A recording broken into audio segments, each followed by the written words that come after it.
Let's go for a drive.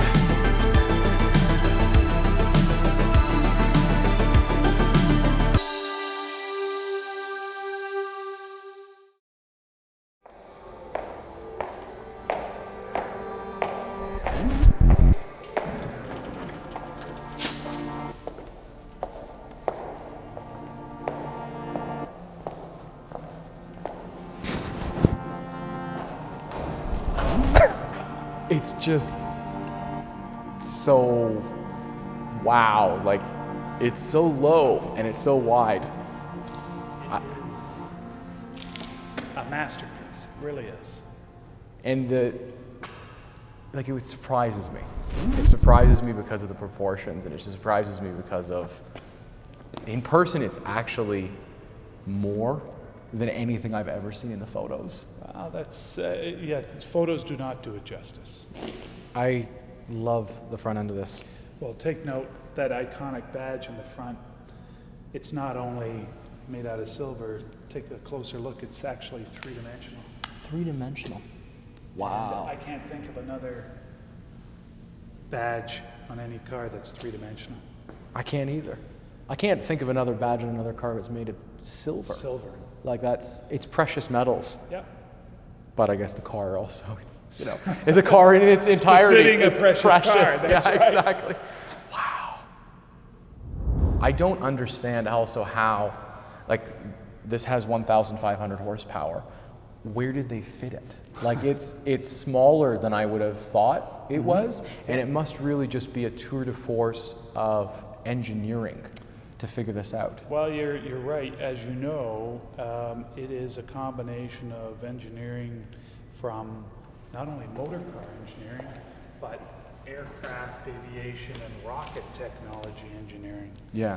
And put together, it's also a work of art in terms of how it's put the materials together. Yeah, like we're talking about how the materials go together, to the untrained eye, if this car was driving by you, you'd think it's blue.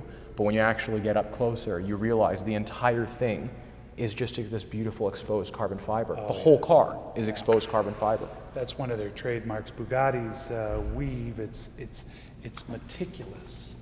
It matches up so perfectly.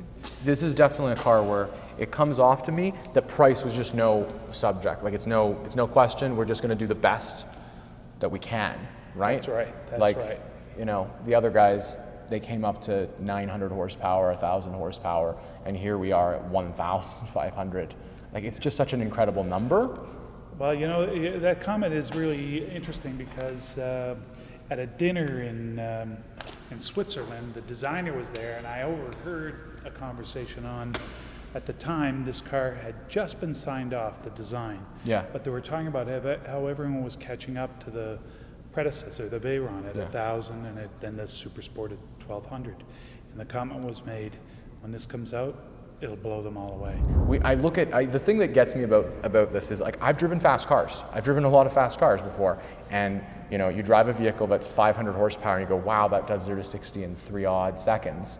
And then you think that's 1,000 horsepower or, 980 horsepower down on this. I mean, it's just outstanding. And then again, at the same time, it's not actually a rocket ship. It is exquisitely crafted. The childhood kind of thing that I always had was you'd look at cars and you'd see how fast their speedos go. And you'd see, okay, it goes like, I still remember the first time I sat in a car that had 320, and I thought that was the most unbelievable thing. The speedo on this goes to 500. Isn't that a neat number to see? It just bends all physics and mind, and it's just completely, it's a shattering glass moment. And you know what? A beautiful thing about this, that cascade of aluminum milled controls in there, that'll give you a readout of what you did in your journey. Really? So it'll show you max speed. Yeah. It'll show you max horsepower used, which I've seen at 1501. It's a marvelous machine. It really is just something else. This is the rear air brake. That's and right. it just doesn't look like anything else. It looks beautifully fitted to the shape and the proportions of the car. I mean, And unlike, again, it evolved into a wing which is pretty much the full width of the car. Yeah, yeah. And similarly, the design with the single-piece aluminum blade for the rear lamp. We were at this point where it was like, where did they go? And this is how they improve stuff. So it's not just an air brake. Now it's the whole size of the rear of the car. One of an engineering success in a motor car or a supercar one variable would be the stability of the car at speed. Yeah. While the engineering of the aerodynamics of the car is that as you approach speed and get higher speed, the car actually becomes more stable. Really? As a matter of fact, when you go through 250 miles an hour, you can let the steering wheel go. The car wants to stay straight. So it's essentially, it's pressing itself so hard into the pavement that it's holding itself in a straight line. Well, more truly, there is like a wind curtain, an air curtain that comes from the front of the car and is directed around the car. And as you increase your speed, that cushion holds the car more stable. Wow. And that is part of the engineering success. But the thing that they've done such a beautiful job of packaging it again, because like the car, it's effortless. The shape of it, I would never have thought that any of this was for engineering. That's how well designed it is. It still looks design first versus. Well, you know what it is? It's that balance between form and function. Yeah. And that's one of the ethos of Ettore Bugatti and the brand from its beginning. Another interesting remark from the people who drive the car. Yeah. And these people, the individuals, that elite group, they've owned everything. Yeah. They've driven everything. Yeah. More than you and I will ever have the chance to be in. Yeah. And when they come out of this car, there isn't any complaint of fatigue. Yeah. Driver, any onerous work or effort in moving the car. In fact, they say that the car just does everything well, which is a great thing to say about such a supercar. Well, that's it. Well, because it's an interesting thing that you raise that word, supercar, right? Because you talk about, we've done this thing with our brains where we sort of categorize vehicles according to the groups that they would fall into. You've got your GT class, you've got your supercar, you've got your hypercar, all these different categories.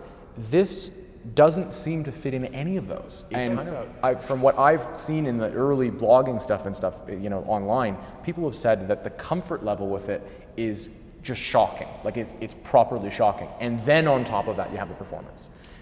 To speak to that point, those same individuals after driving it, they say that they want to drive the car regularly. Yeah. Not like something that you put in the garage and in a museum piece. Yeah. They recognize how good it is.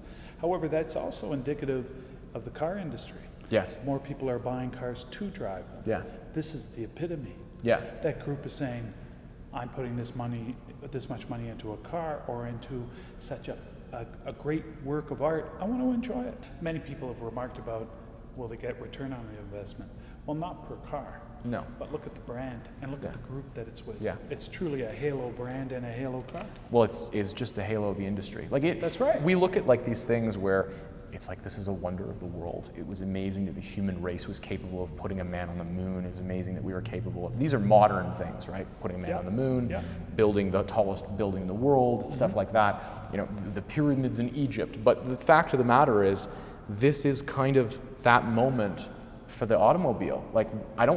Where else can this possibly go? It's gotten to that point. I was reading that they actually, if it was to go any faster than the top speed of this, it would melt the tires.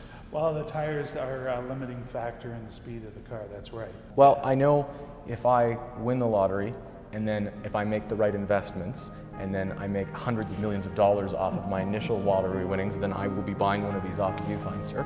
Well, you know what? That'd be a pleasure. First of all, to know that you hit the jackpot. Second of all, for you to take me a spin in your new Bugatti. Yeah, absolutely. Stephen, just thank you for showing this to me. I'm so happy to be on the inside and not on the outside taking photos. Yeah, it's a lot of fun. It is. Thanks.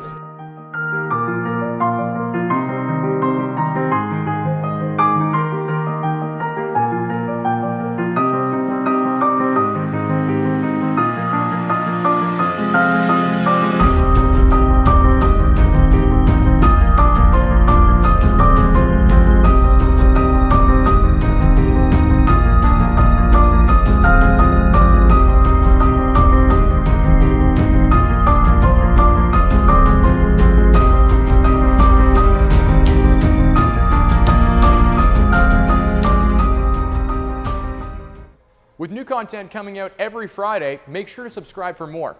And you can also comment below and follow me on some of these other social media platforms on your right.